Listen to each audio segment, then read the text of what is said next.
আসসালামু আলাইকুম ভিউয়ার্স, আশা করি আল্লাহর রহমতে সবাই ভালো আছেন। পাটারি গুড় কাটার পরে যদি এরকম একটু ভেজা ভেজা লাগে তাহলে এটা বুঝতে পারবেন যে খাঁটি গুড়। আর যেটা ফলস সেটা কিন্তু কাটার পর একদমই কটকটা শুকনা থাকে, সেটা ফেক মনে হয়, বাট এটা খাঁটি, ঠিক আছে। আর এই যে আমি এখানে সাবুদানা রান্না করছি। সাবুদানা অনেক পছন্দের একটা খাবার, এটাকে ফিরনিও বলা যায়, মানে বলে মানুষজন দুধ দিয়ে রান্না করলে সেটাকে ফিরনি বলে। ফিরনি রুটি বাংলাদেশের মানে গ্রামাঞ্চলের স্পেশালি অনেক ফেমাস একটা খাবার। তো আমার নানি আম্মু ইনারা রান্না করতো, আমার খুবই পছন্দ। বাট আমি যখন রান্না করতে যাই এখন কিনে, বাট দেখেন একটা মানে দানাগুলো যে একদম সুন্দর স্বচ্ছ, রান্নার পর কিন্তু সেটা হয় না। আমি ২ জায়গা থেকে ২ রকম সাবুদানা কিনেছি, ২টাই আমার পছন্দ হয় না, মানে রিয়েল মনে হয় না। আমার মনে হয় না যে আম্মু নানিরা রান্না করলে যেমন হয় তেমন। অবশ্য আম্মু নানিরা এখন রান্না করলেও কিন্তু ভালো হয় না, কজ এগুলাই ফেক আমার মনে হয়। সো এখানে দেখেন ২ রকম দেখা যাচ্ছে না?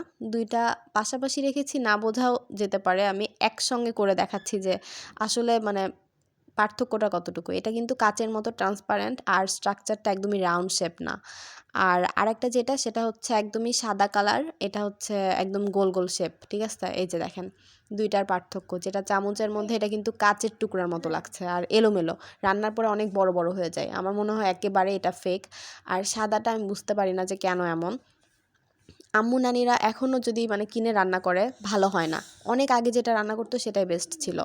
সো ফেক আর রিয়েল সাবুদানা চেনার উপায় যদি আপনাদের জানা থাকে প্লিজ কমেন্ট করে জানাবেন। আজকে দুপুরে কি কি রান্না করলাম সেটা আপনাদের সঙ্গে শেয়ার করব। সিম ভাজি, পাতাকপি দিয়ে গরুর গোশত রান্না করব, আর মিক্সড ডাল রান্না করব। তো প্রথমে পাতাকপিটা আমি ভাপ দিয়ে একটু কমিয়ে নিব, তারপর সেটা গোশত দিয়ে রান্না করব।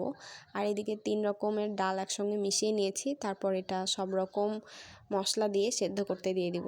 তো পেঁয়াজগুলো একটু স্ম্যাশ করে দিচ্ছি যাতে করে ফ্লেভারটা সুন্দর আসে। আর এই যে আমি গোশত কষিয়ে নিয়েছি, তার মধ্যে ভাপ দেওয়া পাতাকপি দিয়ে একসঙ্গে রান্না করে নিচ্ছি, এখনও পানি দেওয়া হয়নি।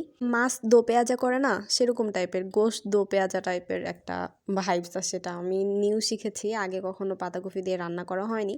নিউ বলতে আমি ৩ বছর ধরে এভাবে রান্না করি। এটা একটু অন্যরকম আর খেতেও মজা লাগে রুটি দিয়ে স্পেশালি। দুপুরের জন্য যেহেতু আমি ভাত ডাল অলরেডি রান্না করেছি, সো ডালের সঙ্গে তো রুটি ভালো লাগবে না, আমি রাত্রে নান রুটি বানাবো আর সেটা দিয়ে এই বিফটা খাবো। আর দুপুরেও ভাত ডাল সিম ভাজি গোশত খাওয়া হয়েছিল। ইউটিউবে ভিডিওস বানিয়ে আপলোড করলে কি হয়, মোমেন্টসগুলো মেমোরিজ হিসেবে অনেক সময় নিজের জন্য থেকে যায়। আর কেউ যদি সেটা দেখে কমেন্ট করে অনেক বেশি ভালো লাগে দেখতে। আমি ইগারলি ওয়েট করি যে কেউ যদি কমেন্ট করে। I just love that. আশা করি যেই দেখেন না কেন প্লিজ একটা কমেন্ট করবেন অ্যান্ড আমার চ্যানেলটি সাবস্ক্রাইব করবেন। ইউটিউবে লাইক কমেন্টের জন্য কি নিজের কোয়ালিটির কোনো দরকার নেই? যা তা করে ভাইরাল হলেই কি তারা এত এত ভিউজ পাবে? এটা কিন্তু আনফেয়ার, কজ আমি যখন দেখি যে যে কারোর ওয়াইফ, যে কোনো একটা ফেমাস মানুষের ওয়াইফ যাই আপলোড করুক সেটাই অনেক ভাইরাল, অনেক ভিউজ হয়ে যায়। আর মানুষজন এত সুন্দর করে কন্টেন্ট বানালেও সেটা মানুষ দেখে না। This is not fair. So new channel হলেও মানুষের একটু দেখা উচিত। Thank you so much viewers, যেই আমার ভিডিও দেখেন না কেন তার জন্য ধন্যবাদ। আল্লাহ হাফেজ।